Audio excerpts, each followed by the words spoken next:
Olá, sejam muito bem-vindos. Me chamo Kleber Miguel. Eu sou Elton Biscola. E esse é mais um Legando Podcast. Que é aquele espaço privilegiado de sempre, que você já sabe, espaço de quem faz história hoje. Vocês vão ver histórias que tocam vidas, que ajudam a transformar a sociedade, que geram resultados assim extraordinários e principalmente nos ajuda a nos manter no sentido desta vida. E por falar em sentido, hoje, rapaz, faz muito sentido o convidado e a atmosfera. Exatamente. E eu vou te explicar. Para você que já vem nos acompanhando, você sabe muito bem que o Legando Podcast, nós gravamos aqui dentro do Allianz Parque. Tá até mudando de nome agora, tem Nubank, tá vindo como novo patrocinador, né? No Parque, né? No Parque, como novo patrocinador. E nós estamos trazendo uma estrela, rapaz. E quando eu falo de estrela, é estrela mesmo, que tem total sentido com essa atmosfera. E o meu amigo palmeirense aqui do lado assim, cara, tá vibrando, né? Não, ainda bem que ele deu uma equilibrada, que eu tô até me sentindo assim, acho que eu dei uma gafe que, tô todo de preto aqui hoje, devia estar de verde e branco. Mas tá bom, hoje é bate-papo. Mas não se esqueça que você tá trabalhando, que você tem um concorrente à altura aqui do lado, né, amigo? Beleza. Então, só que eu não posso ficar falando o nome, que eu tô dentro da casa dos adversários, então eu não vou ficar falando o nome. Mas, o currículo do homem é tão grande que eu vou precisar da ajuda desse currículo aqui para falar. Olha só, primeiro, jogador de futebol. Posição. Uma posição que todo mundo acha que é uma posição injusta, né? Porque a pessoa vai, no finalzinho, se der uma falha, acabou com o elenco. Mas ele é conhecido como paredão. Passou por Palmeiras, Flamengo, Vitória, Internacional de Limeira, Portuguesa Santista, Bahia, Figueirense, Santo André, Itubiara, Juventus de São Paulo e Ibituba. Isso, Ibituba. É isso daí. Já foi campeão pela Libertadores, campeão brasileiro, campeão paulista, torneio Rio-São Paulo, campeão das Copas dos Campeões. Rapaz, campeão goiano. O homem tem título demais. Nós estamos falando do paredão Sérgio. Seja muito bem-vindo, conhecido carinhosamente como Sérgio do Palmeiras. Legal, Clebão, prazer estar aqui com você, já o conheço, né, de outras datas aí. Elton, parabéns pelo trabalho de vocês. Está aqui no Legando, né? Legando. Isso é ótimo. Só teve 2 erros aí na questão do Figueirense, que eu não fui no Figueirense que eu atuei. E também no Portuguesa de Esportes, aqui a Portuguesa não é Portuguesa Santista. Entendi. Mas os outros estão tudo certo e foram 22 anos de carreira. Só aqui no Palmeiras, onde nós estamos, foram 16 anos. Onde eu entrei e comecei toda a minha história. Toda a sua trajetória, que bom. né? É isso. Que bom poder te receber. E a gente já conhece a sua trajetória. Eu estava falando aqui que na hora que eu fui ler o briefing aqui, eu comecei a ler os campeonatos e eu comecei a lembrar das finais, da alegria ali, de toda comemoração. E que bom ter você aqui. A gente sabe que a sua imagem, a sua carreira reflete toda a alegria de um povo, toda a alegria dessa torcida, não só palmeirense, mas que os brasileiros sabem o quanto que é importante a sua carreira para nós. É isso. Obrigado, Elton, obrigado. Eu fico feliz, né, de ouvir isso, e onde eu passo, graças a Deus, ficou um legado, ficou uma história muito positiva e bacana. Eu continuo ainda sonhando, continuo vibrando com os goleiros. Nós estamos em época de Copa do Mundo e, cara, eu não perco, assim, se eu tiver oportunidade, eu assisto até de madrugada os jogos e observo muitos goleiros. Desde 82 eu tenho essa mania, né? Então, para mim, a partir de 82, quando eu vejo os goleiros Dino Zoff, Zubizarreta, né, da Espanha, Schumacher da Alemanha, Dassaev, Peter Shilton da Inglaterra, e o nosso Valdir Pérez. Então, você vê que isso aí me trouxe aquela questão, putz, eu gosto de ser goleiro, vou querer ser goleiro. Eu tinha 12 anos, né? Então, isso para mim é um motivo de orgulho onde você passa e pela carreira que nós tivemos, a garotada ainda, né, através dos pais, olham no Google, no YouTube, começam a elogiar e ver o trabalho. Não foi fácil, foi uma carreira muito, assim, de muitas lutas, de muita dedicação. Aqui onde nós estamos, principalmente, matando saudade, porque eu até brinquei com vocês, né? 17 anos eu entrei no Palmeiras e acabei quando acabava o meu almoço, eu ficava aqui rodando, vendo jogo de tênis. E aí, esse é uma das coisas que me deixa muito feliz. Sim. O meu pai, ele é de Minas Gerais, Sérgio. Qual cidade ali? Ele é governador Valadares e Galileias, ali do lado. E ele lá, ele é atleticano. Só que ele veio pra cá muito jovem, né? E aí ele se apaixonou pelo Palmeiras. E ele virou palmeirense. E o meu pai, ele é dono de um time lá na cidade de Carapicuíba, tudo. E aí, o bacana, Elton, é a convivência desses jogadores quando fala do nome do Sérgio. Quando fala em questão do Sérgio. É onde eu cresci. Você cresceu em Carapicuíba, né, Sérgio? Fala o nome do Sérgio, fala que é um cara muito humilde, muito parceiro, cara de grupo. Lá, às vezes, tem jogos de ex-jogadores. Quando o pessoal fala do seu nome, fala o Sérgio é um cara sensacional, aquele jeitão humilde dele, simples, do interior. Mas nós queremos conhecer um pouquinho mais. Eu sei que, assim, tem muitas pessoas que conhecem, mas a nossa audiência queria conhecer um pouquinho mais da infância do Sérgio. Aonde o Sérgio foi nascido e criado, como que foi e aonde foi essa paixão para ele chegar e falar assim, não, eu quero ser goleiro, quero ser jogador profissional. A minha história começa realmente aqui em Carapicuíba mesmo, né? Como você falou. Eu chego com 10 anos do Paraná. Eu sou da cidade chamada Caloré. Nasci no Caloré, no Paraná. E com 9 para 10 anos, meus pais, né, quis vir para São Paulo. Eu sou de uma família de 6 irmãos, no qual eu sou o quarto filho e o terceiro, o mais novo dos homens, né? Nós somos 3 homens e 3 mulheres em casa. E aí vem o Zé Carlos, o Gilson e a Cleide, e o Sérgio e a Lúcia, né? A Lúcia e a Salete, nós somos em 6. E aí, quando chego em Carapicuíba, cara, eu com 10 anos, aquela coisa, brincar, estudar e brincar. Na década de 80, né? Você brinca, estudar e, enfim, ficar brincando na rua. E eu com 11 anos, 10 para 11 anos, eu fui procurar um time para jogar. Eu jogava na linha. Eu era jogador de linha, magrinho, né? E aí eu fui no time do Tião, lá em Carapicuíba, chamado Ameriquinha. E nesse time aí, cara, eu era ponta direita e reserva. Eu não era aquele titular, mas jogava. E o que é engraçado, a minha carreira começa ali, em Carapicuíba. Quando eu saía da escola, eu deixava o material e aí tinha brincar na rua. E na minha rua, era a rua de terra, né? Naquela época, tinha um paredão assim, um barranco, que a gente chama de barranco. E ali nós brincávamos o dia inteiro, rebatida. Rebatida, a famosa rebatida. Rebatida, para quem não sabe, fica 2 no gol, o cara chuta, se rebater, você vai ali, dá aquela driblada, faz o gol. Tem várias técnicas. E eu pegava muito na rebatida, pegava muito no gol. Os chutes, assim, eu pegava demais, porque era um barranco onde não tinha aquela terra solta, era batido e meio úmido, e não machucava, então eu pulava. Uma laminha, isso. Né? E aí, resumindo, eu comecei a me desenvolver ali. E no final de semana eu jogava na linha no time do Tião. E foi assim que começou a minha história. Quando um belo domingo, o Tião lá, na hora do jogo, chovendo muito, ele fala, olha, o nosso goleiro faltou, alguém aqui do time gosta de jogar no gol. Aí eu, graças a Deus, levantei a mão, senão eu não estaria aqui.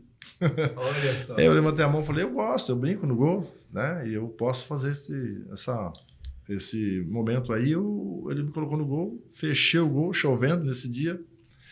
Fechei o gol, aí ele falou assim, a partir de hoje o outro goleiro não precisa vir mais. O meu goleiro vai ser o Sérgio. E aí eu tenho um apelido em Carapicuíba, né? Meu apelido lá é Sodinha, né?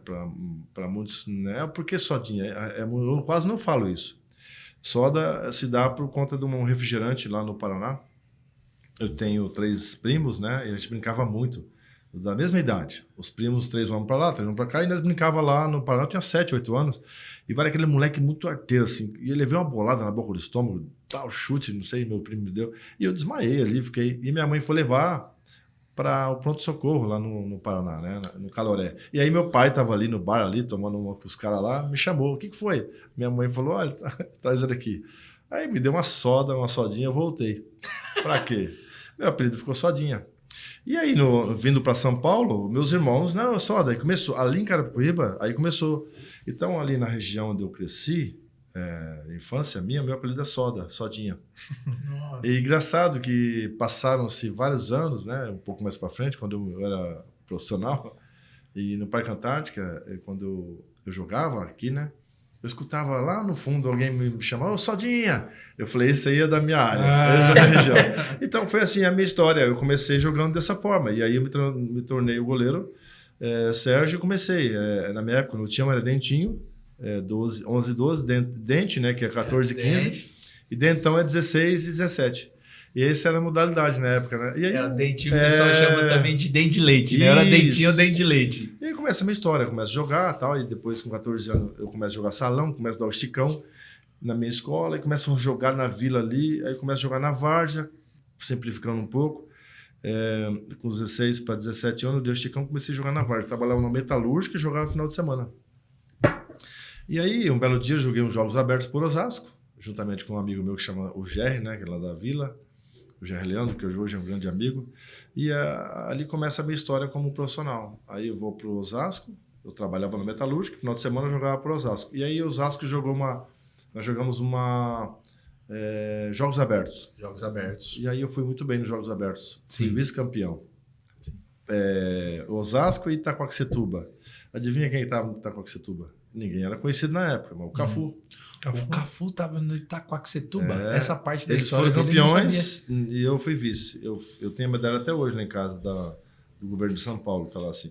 E essa época eu fui Já vice. na lateral. Eu não lembro, cara. Não lembro. O Cafu, ele o jogava. Cafu era atacante. Meio campo. Foi meio campo, ele jogava de tudo.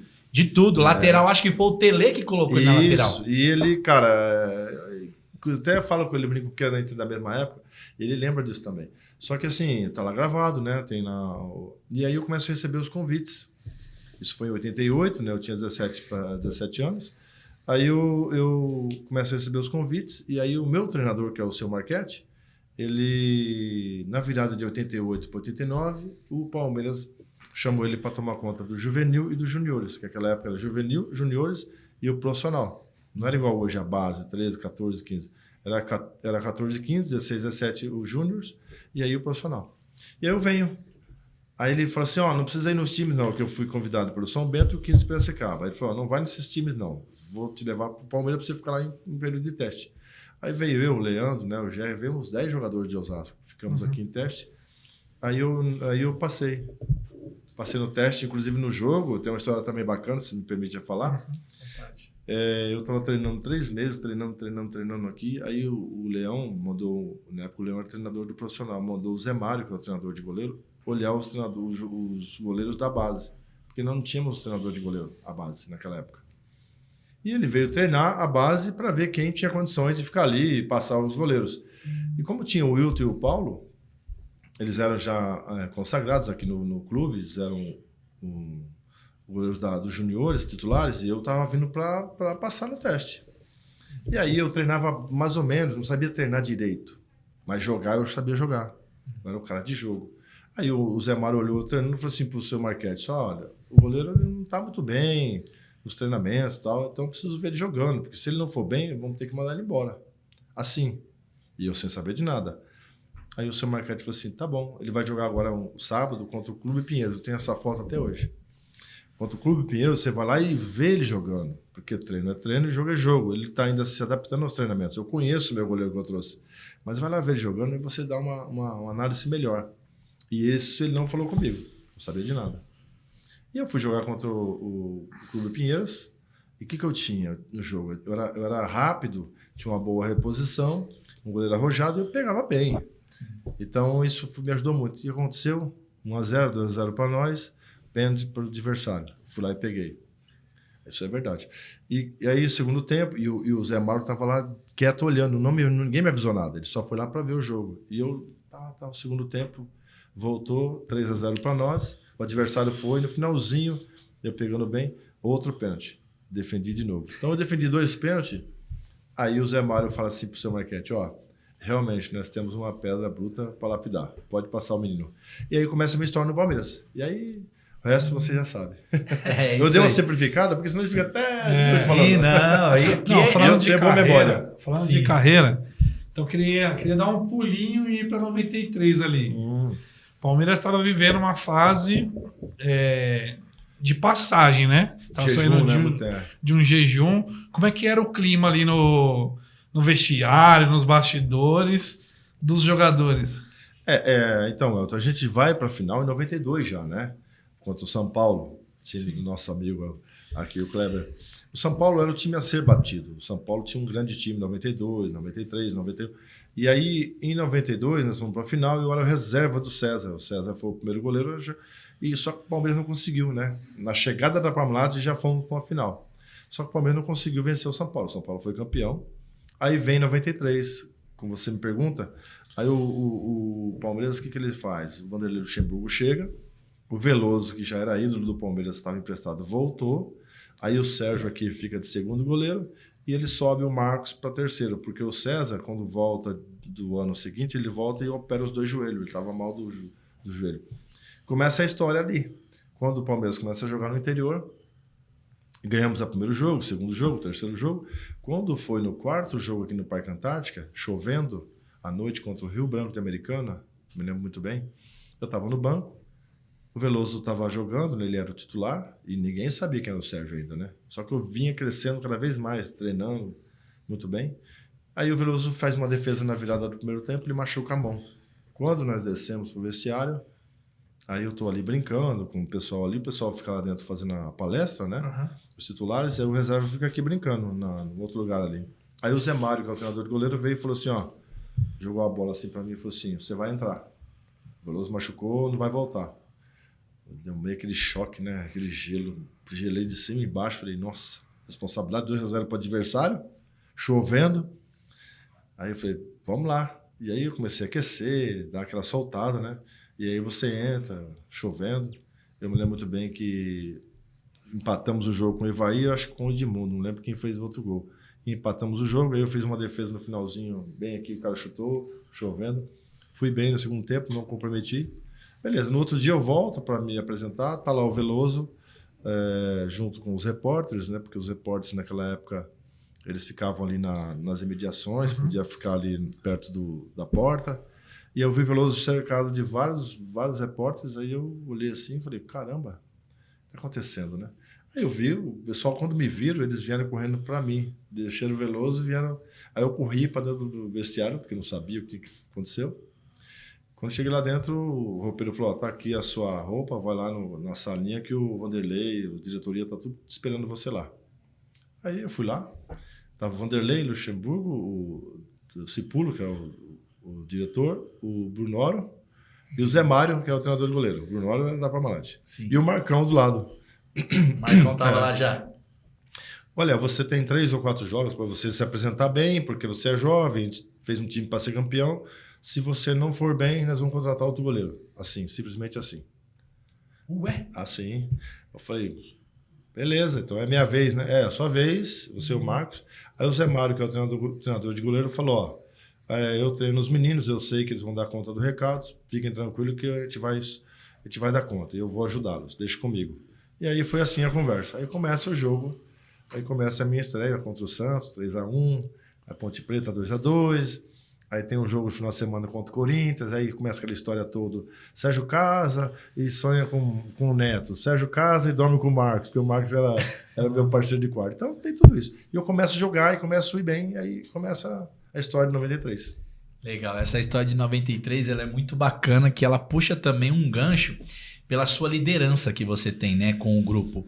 O Marcos fala muito dessa parceria que vocês tinham, da humildade, o quanto você foi receptivo com ele e tudo, e essa liderança de 99 do título da Libertadores. Conta pra gente como que foi a sua liderança, como que você acalmava os ânimos ali também, porque era um título muito importante, que o Palmeiras tinha esse negócio de mundial. Como que foi um pouquinho sobre isso? A questão do 93, começando ali, como você falou, a liderança ela vem naturalmente.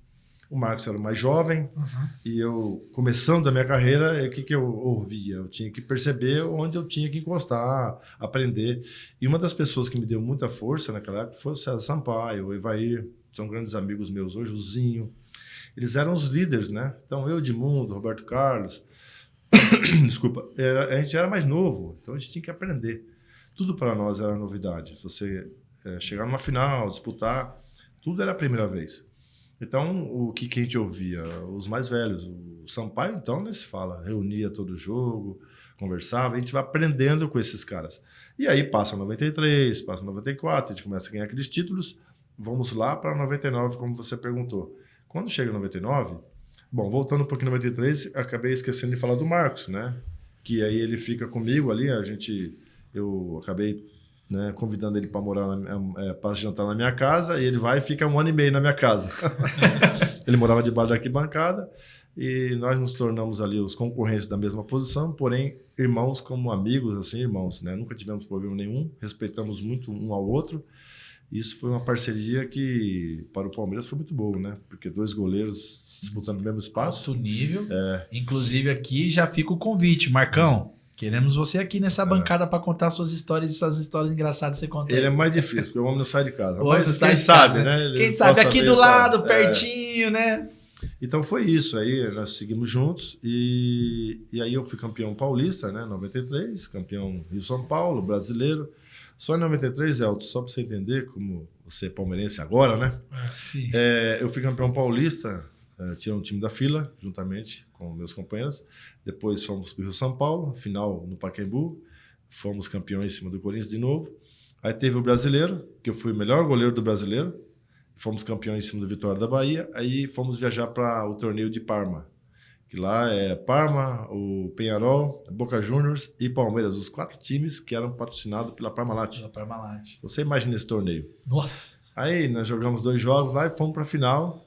E a final foi nos pênaltis contra o Boca Juniors. Parma, Nossa.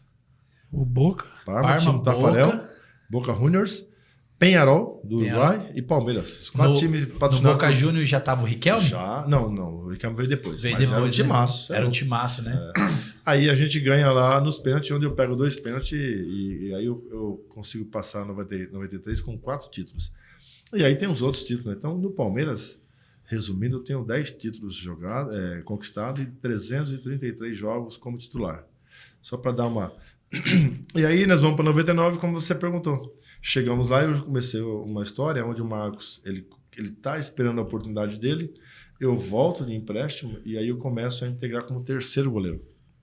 O Filipão falou, fica aqui, vamos ficar aqui, você precisa estar aqui com a gente, porque, né, tá aqui o Veloso, o Marcos, você fica, tem muitos campeonatos, você vai revisando o banco com o Marcos. Aí ele pega e fala assim, ó, fica aí. No primeiro jogo, cara, que o Veloso disputou, aí eu fiquei no banco. No segundo jogo teve o rachão, o famoso rachão, o Veloso se machucou. Como era a vez do Marcos, que ele não tinha ainda, a gente usa muito essa palavra, estourado, né? Ele não tinha ainda subido, que era a vez dele jogar.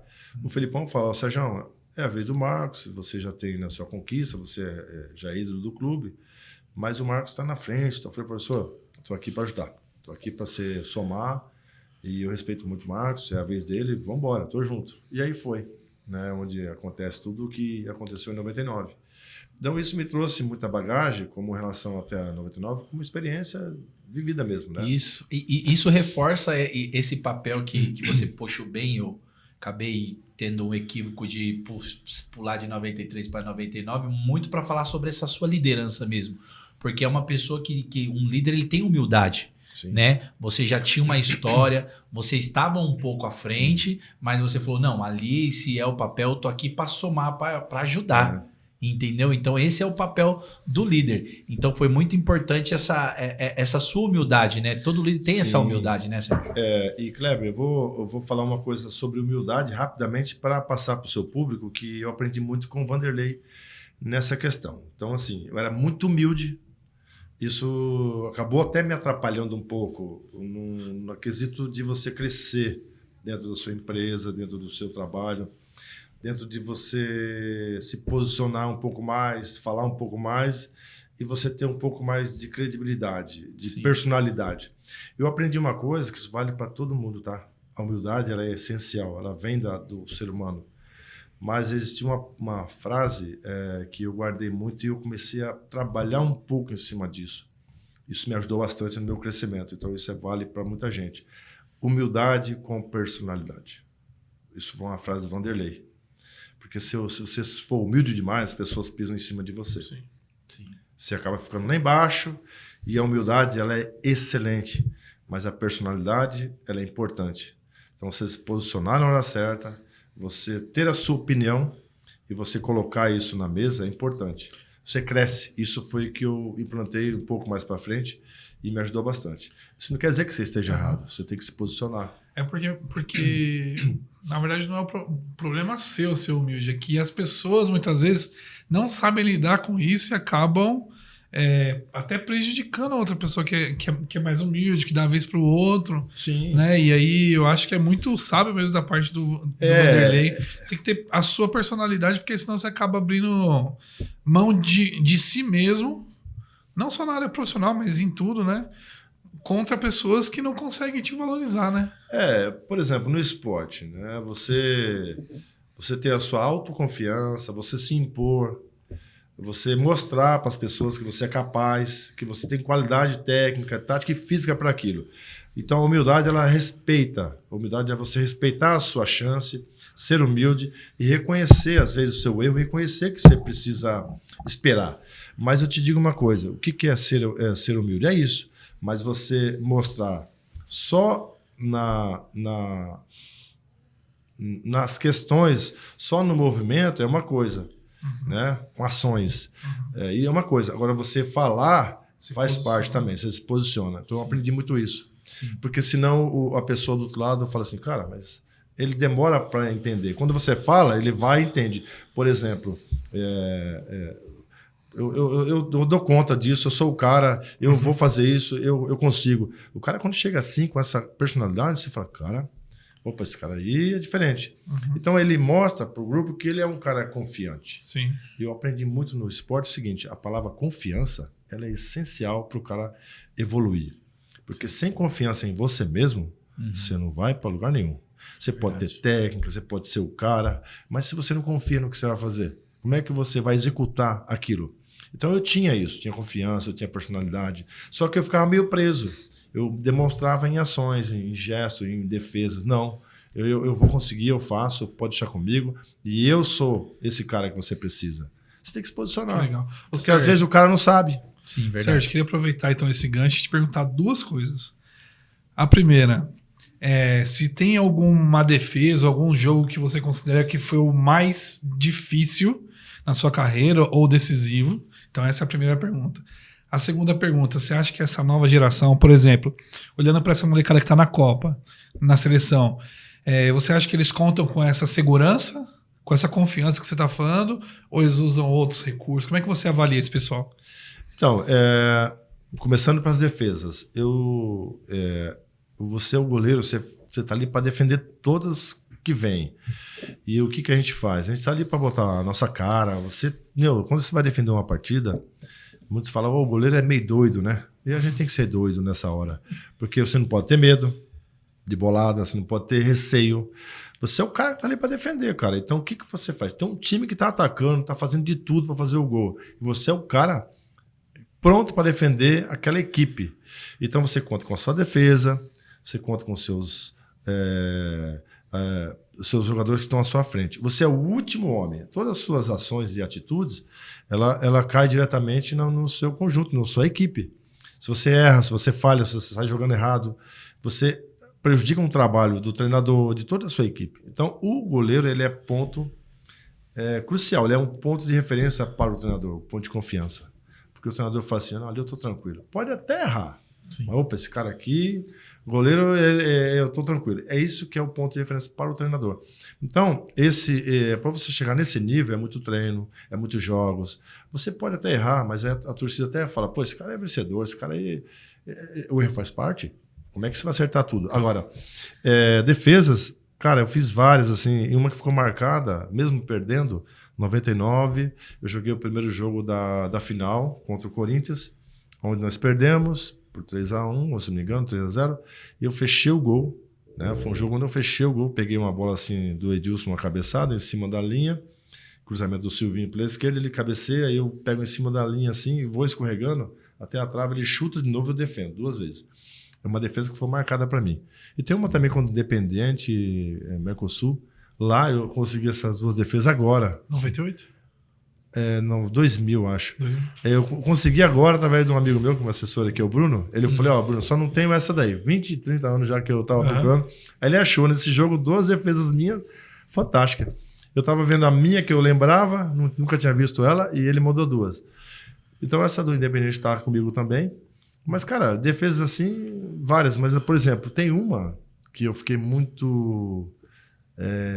cara, eu tava engasgado, né? E como eu entrava em 2000, que fomos... Até que nós tivemos aquela pré-Libertadores com o time do Paraguai, que foi aqui, o segundo jogo, que aí, né, tivemos um homem a menos no finalzinho, os caras pressionando, eu peguei umas bolas ali, fechei o gol, o Marcos machucou.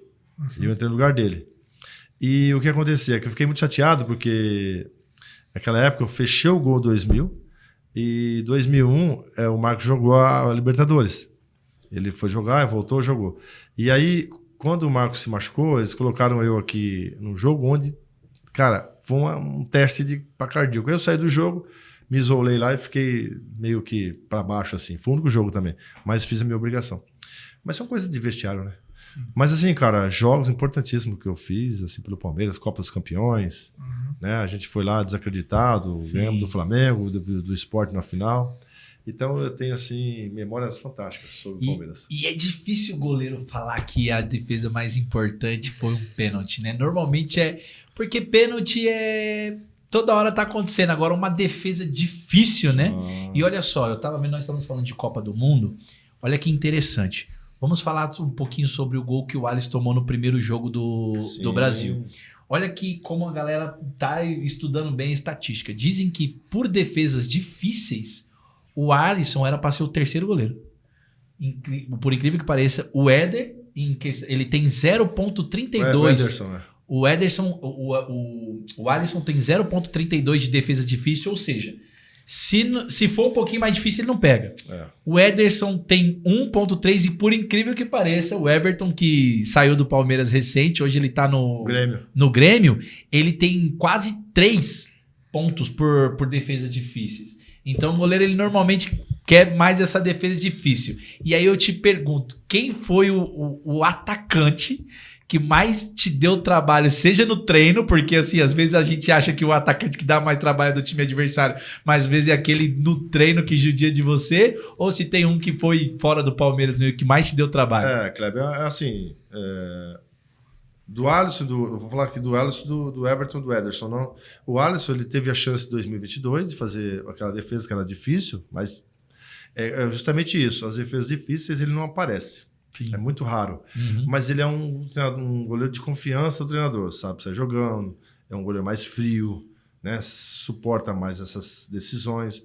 Nesse primeiro jogo, ele, na meu ver, ele errou de estar um pouco muito para frente. Isso é ansiedade. Ele saiu ali porque ele foi fazer a cobertura da defesa, a defesa mal posicionada, mas isso aí o goleiro tem que acertar a defesa. Faz isso. E eu não vejo os goleiros fazendo isso hoje em dia. Faz isso. Fica saindo, não pode sair muito.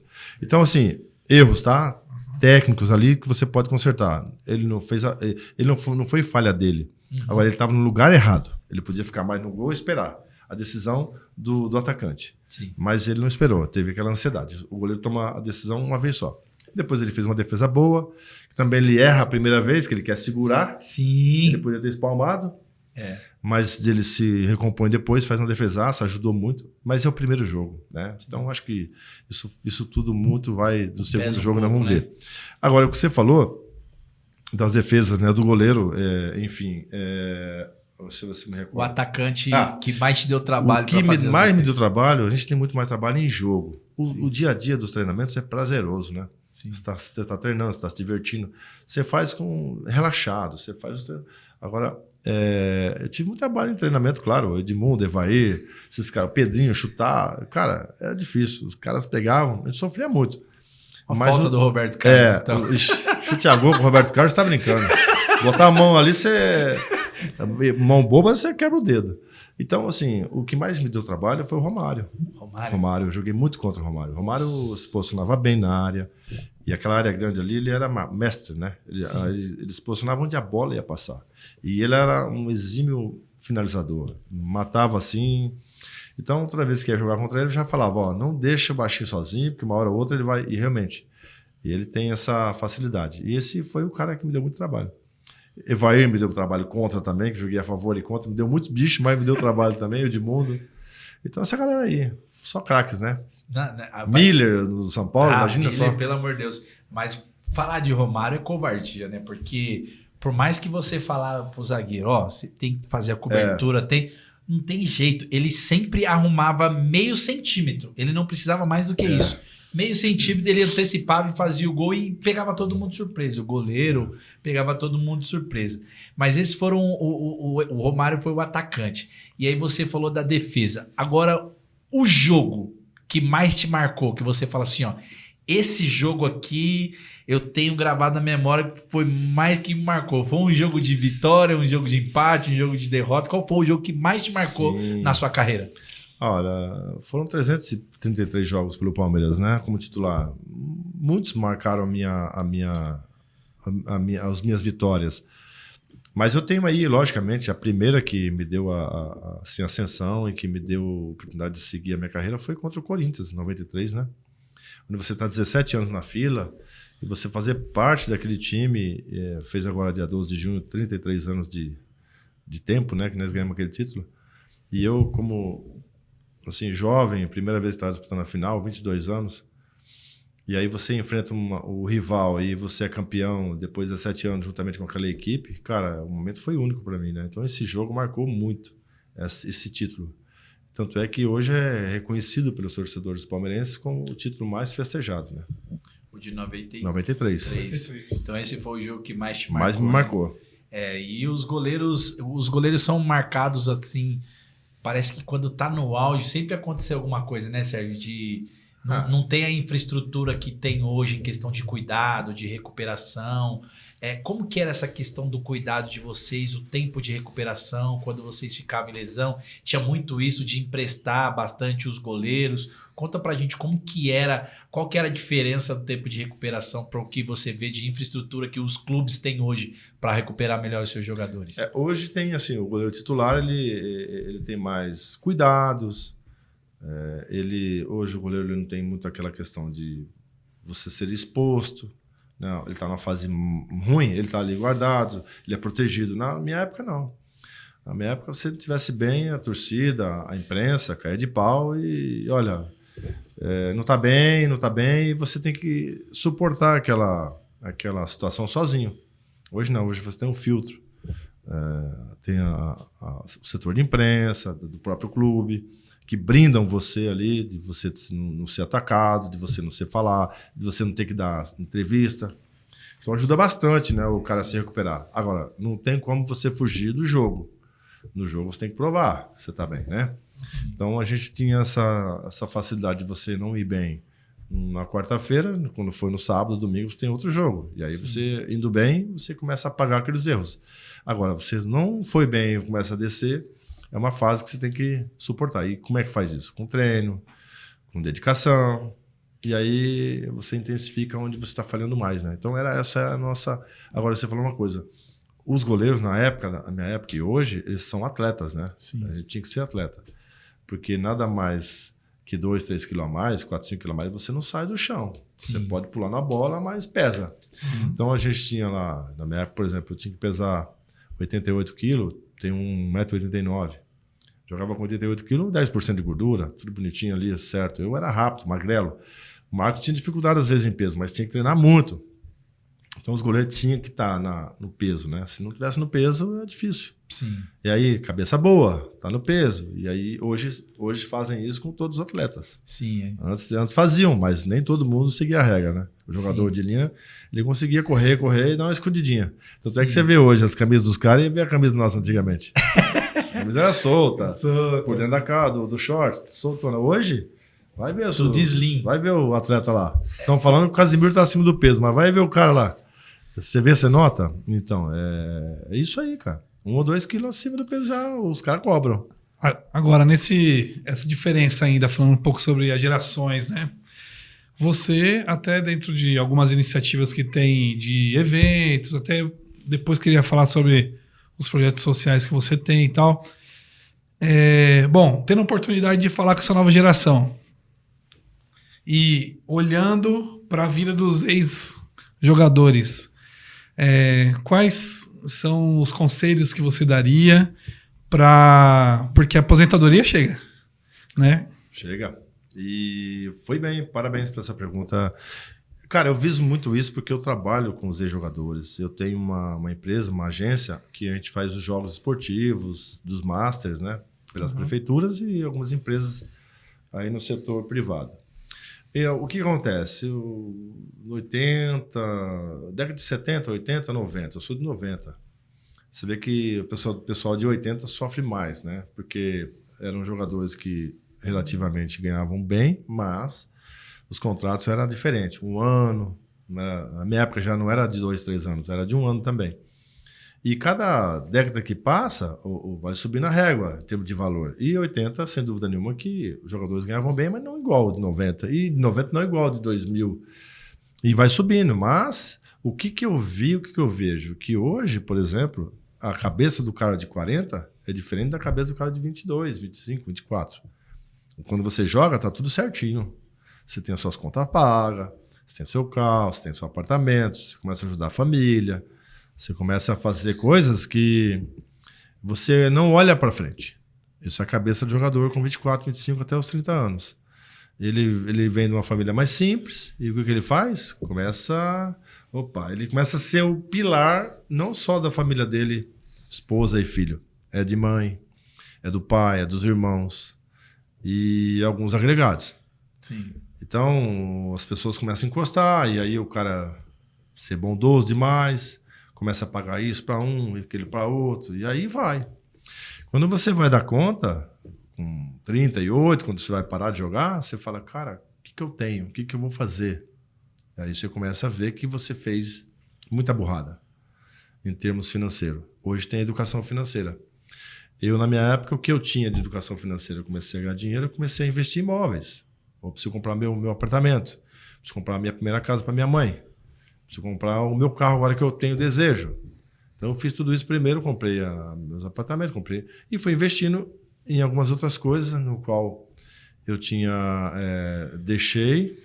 E aí quando você vai parando de jogar, você começa a tomar conhecimento do que você tem e começa a ver como que aquilo está andando. Você não tem tempo. Então é muito importante o atleta ele ter uma gestão, aí tem que ser uma pessoa de confiança, porque tem aquele que aproveita, que vai lá e faz as coisas, e já vi muito jogador sendo enganado por muitos empresários e o cara que encosta. Isso aí é fato. Parasita, né? Fato. Sempre fala que tem uns parasitas, né? Então é isso que o cara faz. E aí o que ele tem que fazer? Investir no futuro, né? Aplicação, saber que o dinheiro dele lá na frente vai ter que trabalhar para ele. Uhum. Eu comecei a descobrir isso com 40 anos. O que eu fiz? Comecei a ver que tudo que eu fiz até aquele momento, eu tinha que corrigir. Sim. Porque senão eu ia perder tudo. Sim. Então eu comecei a voltar, dar 3, 4 passos para trás para mim começar a me organizar. Então eu abri empresa, comecei a trabalhar no ramo de negócios, focado no esporte ainda, e as coisas que eu tive, eu comecei a investir, por exemplo, em outras coisas. A minha filha, o estudo da minha filha, o estudo do meu filho, investi muito no estudo deles, e comecei a me organizar financeiramente a partir dos 40. Porque antes não dá. Só um detalhe, quando você está num time grande, recebe em dia, é legal. Quando você muda de 35 para frente, você começa a cair em times que começa a atrasar salário, você começa a ganhar menos, e aí vai. Chega nos 40, se você não estiver bem com a sua família, que é a sua esposa, seus filhos, aí tem muitos que às vezes entram em atrito, que ele não consegue seguir como um ex-jogador, que é aquele cara que tem a idade ainda que acha que é jogador, que ele não consegue se desvencilhar daquilo, ele já não é mais um atleta, ele não é mais um jogador, ele é ex, ele tem que seguir a vida. Eu costumo dizer que é assim, se eu fosse lançar um livro, cara, eu ia escrever assim, o segundo tempo do atleta profissional, o segundo tempo da vida. Porque nós jogamos, tem o segundo tempo. O que você vai fazer? Eu mesmo me vi muito perdido. Eu me senti, quando eu parei de jogar, um cara com 22 anos, de cabeça, lógico, não de idade, porque eu não sabia fazer nada. O que eu tinha que me reinventar, estudar, me preparar para o mercado. Eu já não era mais o Sérgio goleiro, eu era o Sérgio ex-jogador. Sim. Você tem família para cuidar. E tudo aquilo, se você não tiver um padrão e cair ele e falar, pô, agora eu tenho que ajustar aqui, ajustar ali, você acaba se perdendo. É isso que muito jogador não faz. E no geral, pelo que você vê, os atletas no futebol terminam mais para melhor ou terminam mais para esse lado assim difícil, mais quebradão? Ó, no geral, vamos dizer que muitos jogadores, quando jogam em time grande, se ele fez o pé de meia, conseguiu segurar e foi inteligente e conseguiu fazer a sua aposentadoria, ele consegue ali depois, logo após a sua carreira, dar o segmento que ele, né? Porque aí o dinheiro vai trabalhar para ele, que eu costumo dizer, investimento certo. Sim. Aquele que não fez, ele vai bater cabeça, e vai bater cabeça, e vai ter problemas familiares, que muitas vezes, né, não segue com a mesma esposa, às vezes os caras se separam, aí começa a vir os problemas de pensão, então tem muitos que têm esse problema. E aí, então, o que seria legal? Hoje estão fazendo isso, a gestão financeira dos atletas. Sim. Porque quando o cara para de jogar, ele tem ali alguma coisa rendendo para ele, para que ele não possa sentir dificuldade. Desamparado. Então, uma poupança, lá, um investimento onde ele tem o dinheiro fazendo com que ele se sinta tranquilo. Porque você está recebendo por mês seu investimento, você fala, pô, eu tenho tranquilidade para mexer com minhas coisas. Você imagina aquele cara que começa a ter problema porque ele deixou de pagar um imposto ali, um imposto aqui, ele tem que regularizar aquilo, sai dinheiro daqui, ele começa a se ver perdido. Sim. E eu quero entrar numa parte aqui que vai ser um pouco tocar na ferida, claro, tá? Do brasileiro e do jogador brasileiro. Quando você pega um país, porque nós temos tudo, Sérgio, para ser um país de primeiro mundo. Perfeito. Temos tudo. Só que, infelizmente, hoje ainda não somos. Quando você pega o esporte, Elton, em outros países, primeiro é o estudo, depois é o esporte. Aqui nós fazemos ao contrário, Sérgio. A gente quer primeiro o esporte para ver se o esporte vai salvar o meu futuro. E aí que entra o grande erro, Sérgio. Ou o esporte para não precisar ir para o estudo. Para não precisar ir para o estudo. E aí que está o grande erro. Porque quando você pega os atletas de 18, 19 anos, já terminaram os estudos e estão ingressando em faculdade, estão jogando. E eles estão em faculdade e estão jogando. Esse cara, mesmo no profissional, ele termina a faculdade dele. Ou seja, ele tem uma profissão. Além de ser jogador de futebol, que é uma baita de uma profissão que pode dar, mas esse cara também é formado em alguma coisa. E quando ele aposenta lá fora, ele já aposenta de duas formas. Ou ele aposenta na carreira esportiva, ou ele já tem uma carreira, já tem uma estrutura, já tem uma empresa além do trabalho. Eu acho que é esse o trabalho que nós precisamos fazer aqui no Brasil, de cultural. Porque assim, às vezes aqui, por gestão, por má gestão até, enfim, numa esfera mais governamental, a gente não abre um espaço para que os jovens consigam fazer esses dois, consiga estudar e não. Às vezes ele tem que abandonar a escola para conseguir uma carreira. E nós temos que ser realistas, né, Sérgio? Quantos jogadores hoje que conseguem chegar num nível profissional de ter ao menos um salário acima de 30, 40 mil reais? Porque você pega hoje jogador na primeira divisão, tem jogador na primeira divisão recebendo abaixo de 10 mil. Na Série A? Não? Não. O que você vai ter, muito, mas milhares de jogadores recebem sim abaixo disso, até isso em outras esferas. Na Série segunda. C, Série D, Série B. Tem muitos jogadores. A porcentagem do jogador que ganha muito bem é de 5% a 3%. 5 a 3%. Aí os 10% Mas ganha a Série A qual que é o Série piso A, assim? A Série A você não vai achar aí jogador ganhando menos que 10 mil, mas jamais. Não. O teto, o mínimo que você consegue aí num time, a não ser que o garoto suba, Sim. e aí ele tá lá com o salário Ele lá tá de com o 10 salário mil, do contrato aí anterior. ele vai lá, sobe, joga e tal, mas porque é salário da base. Tava base. Mas o mínimo de uma Série A é 40, 50. E aí sobe a régua, vai para 200, 300, 400. Os times de capital, né, que é Cruzeiro. Esses times de capital, Bahia, Vitória. Sim. Então, A folha salarial, você vai ver lá, os caras ganham 150, 200, 300, Sim. 100. Aí você pega os maiores, que é Rio de Janeiro, você pega o Flamengo e o Palmeiras, aí você vai. Aí você vai. Mas o mínimo é 40, 30. Até aí a Série B, o do interior, né? a Série B é isso, né? Sim. A Série B, aí você tem 100, Tem jogadores que ganham 150, aí começa a baixar a régua. Aí você tem 30, 20, 30, 20, vai indo. Então, assim, cara, você falou uma coisa que para voltando lá no que você falou. Por exemplo, você tá certo. Eu, quando comecei a jogar, o que era na minha época? Você tem um dom, você descobre no dom. Sim. Aí eu estudava, fazia o possível para estudava, jogava, fazia tudo que eu precisava. Só que eu fui um cara que pensei no meu estudo e pensei em alinhar as duas coisas. Eu me dediquei muito para isso. Sim. Pegava trem, estudava, chegava... Às vezes eu estudava à noite para jogar de dia. Sim. E aí, você vê, eu consegui chegar no segundo ano do colegial. Não terminei meu estudo. Eu terminei depois quando jogava, fui fazer curso e tal, terminei para fazer faculdade. Mas muitos da minha época não conseguiu, sabe por quê? Não dava. Não dá para você estudar e jogar ao mesmo tempo porque não tinha essa facilidade. Seja primeira série, segundo ano, então você vai. Quando você descobre o seu talento, você vai pro clube. Sim. E aí, antigamente, o clube não obrigava você estudar e conciliar as duas coisas. Hoje, os clubes estão fazendo isso. Legal. Sabe por quê? Bacana. Eu acho fantástico quando você tem a prioridade o estudo. Isso. Dentro do estudo, você descobre o talento. Sim. Porque você colocando o esporte na escola, você descobre um cara que joga vôlei, basquete, Sim. handball, e assim vai, futebol salão. Por isso que eu falei que começa a estrutura lá de cima. Isso aí. Então, isso tudo é o esporte sendo inserido na educação. Isso é fantástico. Boa. Não o esporte andar sozinho sem competindo com a educação, né? Hoje se faz isso. Legal. E uma das coisas que eu acho assim fantástico é isso. Porque eu fiz isso com meus filhos e vejo que eles...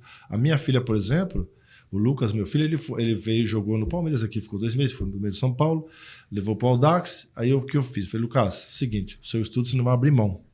Eu não vou abrir mão do seu estudo. Você vai para os Estados Unidos, vou fazer de tudo para você ir para lá, jogar e estudar lá. Consegui. Ele foi jogar, estudou, ficou 3 anos lá. Não deu certo para ele seguir em frente, porque a escola, a faculdade onde ele estava, não tinha mais teto para disputar esporte. Ele voltou, formei um homem, eduquei, e tá lá, o moleque é fera. A minha filha, com 12 anos, com 11 anos, eu falei, filhona, vamos achar um esporte para você fazer?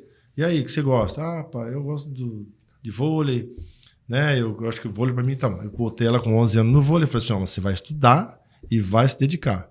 E aí, qual o caminho? Eu quero ir para os Estados Unidos também, quero estudar lá. Foi legal. Fizemos um projeto para ela e ela estudou. Se dedicou 5 horas da manhã, estudando, se dedicando. Isso aí vale o quê? Que ela colocou estudo em primeiro lugar. E ela foi pro vôlei.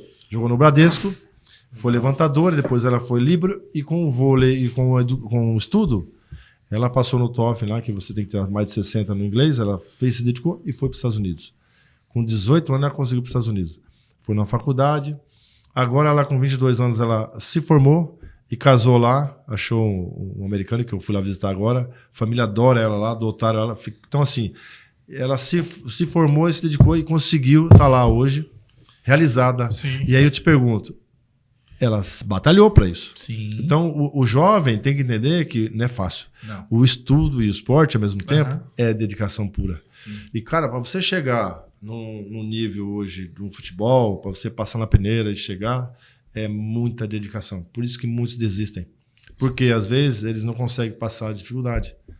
Né? Então, é importante você falar assim, o cara chegou, mas como ele chegou, né? Sim. Sim. Então, o que você falou é verdade. Não dá para você colocar só o esporte. Tem que ter a educação e o esporte ele vai sendo inserido ali. E no final das contas, o que uma pessoa com uma formação dessa pode conquistar, além do financeiro, o financeiro que é fundamental para que tenha acesso aos recursos, uma vida melhor, mais estável, existem outras colaborações que essa pessoa vai poder dar para a sociedade.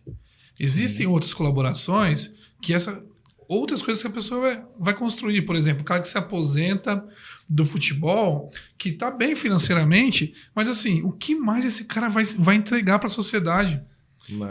Sim. O que eu ia te falar, eu estou emendando o que você está falando. Tem muitos que têm a cabeça voltada para isso. Tem muitos que eu já encontrei caras, assim, advogados. Sérgio, eu fui até os 17 anos estudando, jogando. Chegou um momento que eu olhei e falei assim, cara, não vai dar para ir no futebol. Não é a minha... Porque é muito difícil, o funil ali vai estreitando. Aí o que ele faz? Ele toma a decisão de ir pro caminho que ele estava se preparando, tudo. Sim. E isso é fundamental. O cara tem que se decidir com 18, 19. Tem gente que fala assim, cara, eu tô tentando, não sei o que, eu tô com 20 anos. Eu falei assim, cara, se com 20 anos não chegou ainda, cara, desculpa, mas eu vou te dizer, cara, não tô te tirando, mas estuda, não deixa de estudar e seguir o seu outro plano B. Sim. Porque vai chegar aqui um momento que você não conseguiu, e aí o plano B, como é que ficou? Sim. Aí você volta lá, perde 4, 5 anos da sua vida, não deixa de estudar. Então isso é importante para o jovem. O jovem tem que tentar assim, com 11, com 12, com 13, 14, 15, 16, tudo bem. Mas com 18 já era para ter estourado, né? Que hoje você vê os meninos por aí, então ele tem que chamar para ele a responsabilidade de falar assim, cara, eu tenho que ser alguém na vida, vou estudar, vou me preparar. Porque o mundo tá aí, não tem mais espaço. Sim. E o estudo é importantíssimo. O cara hoje sem estudo ele não chega, cara. E tem que fazer esse diagnóstico muito cedo, né, Cedo, Sérgio? cedo. Senão... E por falar em diagnóstico, Sérgio, eu quero apresentar aqui uma das nossas parceiras aqui do Legando Podcast, né? Porque esse programa ele só acontece por conta dos nossos parceiros, do nosso patrocinadores, e eu queria falar um pouco mais sobre diagnóstico. Eu estava falando da nossa querida Transdusom.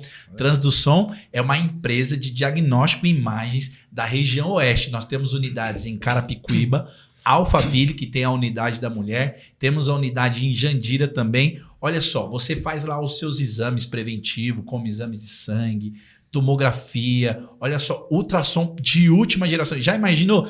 Antes, Sérgio, para você fazer uma ultrassom no seu joelho, demorava ali uma hora e meia dentro do aparelho, né? Com a Transdusom hoje, Sérgio, em 5 minutos, você faz ali e o laudo sai no mesmo dia com uma inteligência artificial, com um laudo extraordinário e uma imagem de primeira. A Transdusom, que é showroom da Samsung e da GE, tem ISO 9001, ONA 1, ONA 2 e ONA 3. Detalhe, hein? Os principais médicos hoje de São Paulo, como Albert Einstein, são médicos que também fazem um laudo da Transdusom. Doutora Luciana Dias, que passa aí no vídeo que você pode estar acompanhando, é a CEO, tá lá em Carapicuíba, aproveitou lá atrás, ela simplesmente enxergou essa oportunidade de montar essa unidade há mais de 30 anos ali, ajudando as pessoas com exame de qualidade e olha só, com custo-benefício lá embaixo. E o melhor, agora eles estão com parceria com o Cartão Bento. O Cartão Bento é um cartão parceiro da Transdusom, aonde você faz a sua aquisição a partir de R$ 9,90 por mês e você tem direito a ter 30% de desconto em todos os exames na Transdusom. E se você falar que viu no Legando Podcast, pode ter certeza que você vai ter um desconto ainda maior. Então, a Transdusom, nossa parceira, sempre nos ajudando aí e levando saúde de qualidade, né, Sérgio? Aquilo que eu falei para você, hoje os atletas eles trabalham com aquele pager no peito, né, que é para saber como que tá, sai quanto todo correu, ali, sai todo o diagnóstico, então precisa cuidar. Então, realmente, se você quer uma parceria de qualidade para cuidar da sua saúde, é a Transdusom. E nós temos também aqui, onde nós estamos gravando nesse estúdio maravilhoso, uma parceria de sucesso também com o Legando Podcast, que é os nossos amigos e irmãos da Edu Santana. Pense só, você hoje tá com uma dor de cabeça e precisa gerar conteúdo, porque o seu marketing, o que ele vai te cobrar? O seu marketing vai te cobrar o seguinte, cara, eu quero fazer aí você crescer, mas eu preciso ter material, Sérgio. Se eu não tenho um vídeo de qualidade seu, se eu não tenho uma fotografia de qualidade sua, como que eu vou fazer um bom trabalho? Aí que entra os nossos amigos da Edu Santana. O homem tem parceiros como Coca-Cola, Mercado Livre, Shop Bourbon. É a produtora oficial aqui do Allianz Parque, que cuida aqui do tour dentro do Allianz Parque. De verdade, se você quer material de qualidade, uma empresa internacional, hein? Eles atendem o Brasil inteiro e faz trabalho fora também. Então você que está aí nos Estados Unidos, Portugal, qual país que você tiver, pode contratar os nossos amigos da Edu Santana. E Brasil inteiro. Eles têm unidade agora no Rio de Janeiro, unidade em São Paulo. Realmente, eles vêm fazendo um trabalho extraordinário e são os parceiros também oficiais aqui do Legando Podcast, fazendo esse programa aqui acontecer e chegar até a sua casa. Muito obrigado, Edu Santana, pela parceria de sempre. Gabriel, nosso querido que tá ali do outro lado. Manda um tchauzinho aí, o pessoal não vai te ver, mas tá dando um tchauzinho aqui pra gente. É o cara que faz a mágica acontecer no Legando Podcast. É isso aí. Parabéns. E por falar em parceria, Sérgio, nós queremos entender quais são os seus parceiros nos seus projetos, porque você tem muito projeto social também. Queremos que você fale um pouquinho sobre esses seus projetos aí. Sim, eu estava falando até com o Elton antes um pouco, né, sobre o que a gente está falando. E sem falar no Edu Santana, que está falando aqui agora, é um parceiro que eu conheço há muito tempo. Está fazendo um trabalho brilhante, é verdade. E o que você falou da outra... Transdução. Isso aí, hoje, na nossa idade, como ex-atleta, esposa do atleta, tá tudo precisando, viu? Sim. Precisando muito, porque esse pessoal, o que acontece? Eles têm uma mania. Eu sou atleta, eu não posso... tem preguiça de, às vezes, fazer um exame, né, se cuidar. Então, é uma das coisas que também eu estou botando na cabeça dos caras lá. Tem que fazer exame, tem que ir atrás, porque passou dos 50, você começa a descer a ladeira, né? Então, é isso aí. E aí você pega, por exemplo, vamos falar aqui uma oportunidade, tá? Você pega, às vezes, o ex-atleta que teve um problema de dificuldade financeira também, não administrou bem o dinheiro, hoje não tem um convênio para cuidar e precisa tirar dinheiro do bolso para fazer esses exames. Olha só que parceria extraordinária agora com o Cartão Bento.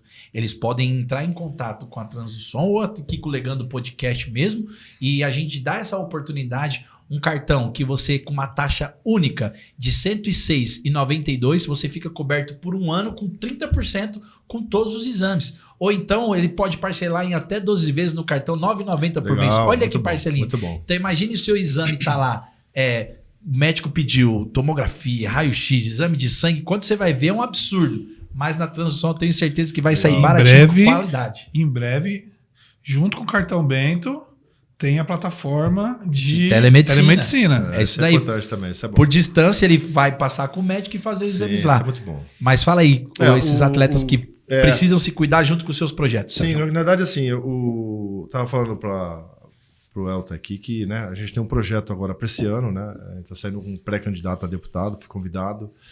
E uma das coisas que eu vejo, que eu analisei todo esse tempo que eu parei de jogar, e através da minha empresa que eu trabalho, com os ex-jogadores, até mesmo com as pessoas mais... Vou começar com mais a terceira idade, tá?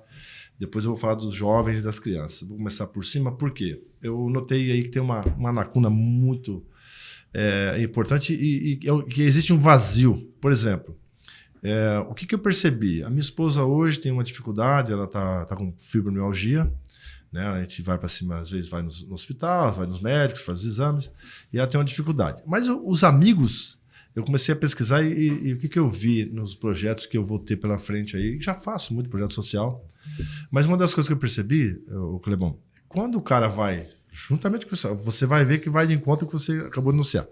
O cara tem 50, 60, né, 70 anos, quem sabe, ele vai lá fazer o primeiro exame dele com o médico.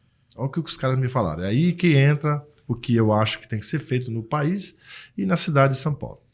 Você tem que ter... o que o médico fala para ele? Tudo bem, seus exames aqui, você vai ter que fazer exame e tal. Aí ele pergunta para o paciente. Primeira coisa que ele pergunta, você faz atividade física? Aí o cara com 50, 5, 60, ele fala assim, eu faço caminhada. Às vezes o cara... De 10, 3 vai falar que faz, o resto não, né? Então ele fala assim, pois você vai me trazer os exames. E aí quando ele vê os exames, ele fala assim, você vai ter que fazer atividade física, assim, assim, assado. A atividade física é a primeira coisa que ele pergunta. Sabe por quê? Nós temos hoje uma conta que R$1 investido no esporte é menos 3 investido na saúde. Sabia disso? Não. Porque o esporte é saúde. Você evita desse cara procurar o hospital, procurar um pronto-socorro, porque o esporte é saúde. Então, se ele pede para ele fazer uma atividade física, é sinal que ele está com colesterol alto. Então, aí onde esse cara vai fazer a terceira idade? Não tem. É uma academia que tem que pagar, um esporte que é de alto impacto, ele já está com o corpo, né, saturado, às vezes cansado, e onde você, que tem pouco, nas cidades, um centro esportivo para a terceira idade. Sabe onde tem isso? Em Barueri. Eu fui lá em Barueri, levei minha esposa lá. Sabe quantas pessoas tem na fila? 3.000 pessoas esperando. E olha, e trabalho muito bem feito, hein? Só que são poucas unidades. Né? E eu fiquei encantado com o projeto. Você tem psicologia, você tem dança, você tem hidroginástica, você tem pilates, tudo exercício que recupera mesmo o ser humano, não exercício de alto impacto. Então, uma das coisas que eu vejo, cara, para essa categoria é isso. você levar esses projetos para a cidade, onde você implanta essas unidades, para você trazer essa recuperação para essa terceira idade. E, além disso, quando você faz essa atividade, você traz o jovem para dar as aulas, que são os caras da faculdade, que é os caras que precisam fazer estágio. Então, você movimenta muito o esporte. O esporte, cara, ele é essencial. Aí você vai para o jovem. Tem o estudo, ele tem o esporte, e às vezes o mais necessitado, às vezes não tem onde praticar o esporte. Tem as escolinhas. Às vezes é paga. Não tem um centro esportivo na cidade. Eu já vi em algumas cidades centro esportivo, e eu acho legal, acho bacana, porque ele vai andar de skate, ele vai jogar vôlei, jogar basquete, vai jogar um futebol de salão ali, tudo num lugar só. É um projeto. Isso é fantástico. Tem poucos também. Então, a saúde, ela vem realmente do esporte. E, cara, eu sou um ex-atleta. Eu pratico esporte, eu tenho uma saúde boa, mas eu sei que se eu ficar sem o esporte, eu começo a sentir. Porque isso é a minha pessoa, tá? Então, assim, hoje existe, sim, o caminho para você ter uma educação, para você ter o seu esporte e você crescer dentro das duas linhas. E onde você encontra o sentido legal dos dois pilares é a formação do ser humano, a formação do homem, a formação de um ser humano educado, que ele vai aprender as regras e limites, né, do seu próprio corpo e também da parte esportiva. Então, tudo isso está dentro dos projetos. E social, sem falar que a gente também tem as unidades das igrejas, que eu ajudo bastante, né, pessoas algumas ONGs. Então, eu sou muito desse lado, cara. Eu gosto de fazer esse trabalho. E quem sabe a gente entrando lá dentro, né?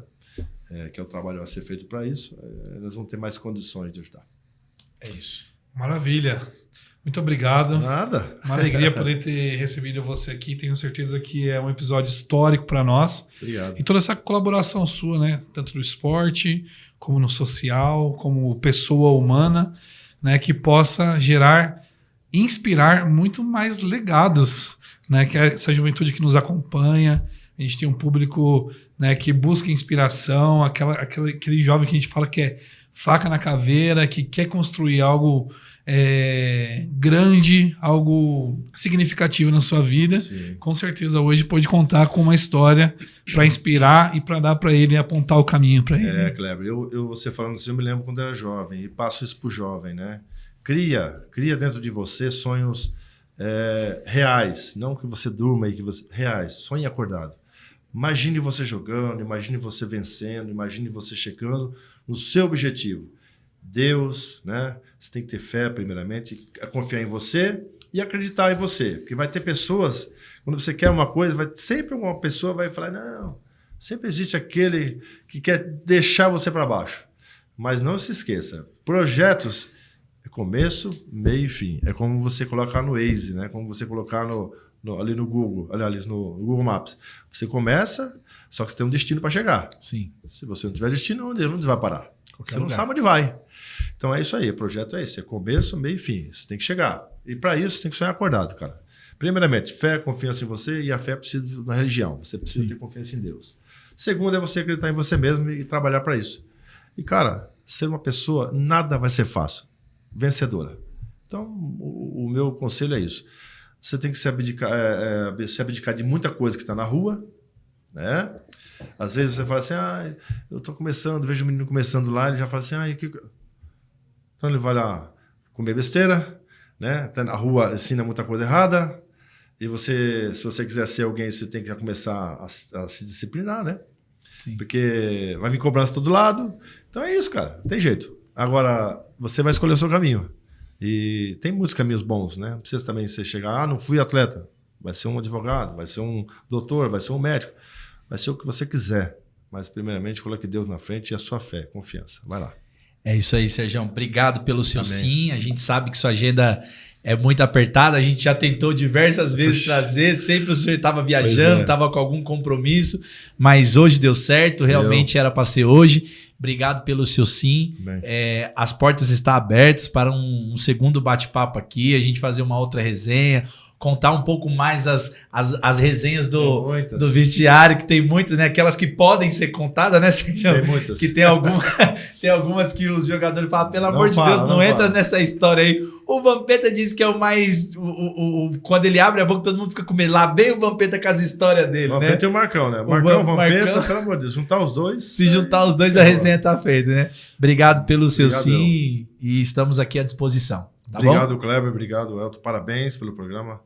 Né, eu acho que isso aí é o bate-papo legal. Vim aqui conhecer também os bastidores, onde eu vivi muito tempo, aqui no Palmeiras. E muita vontade de falar com vocês. Parabéns pelo programa. Tenho certeza que já é sucesso.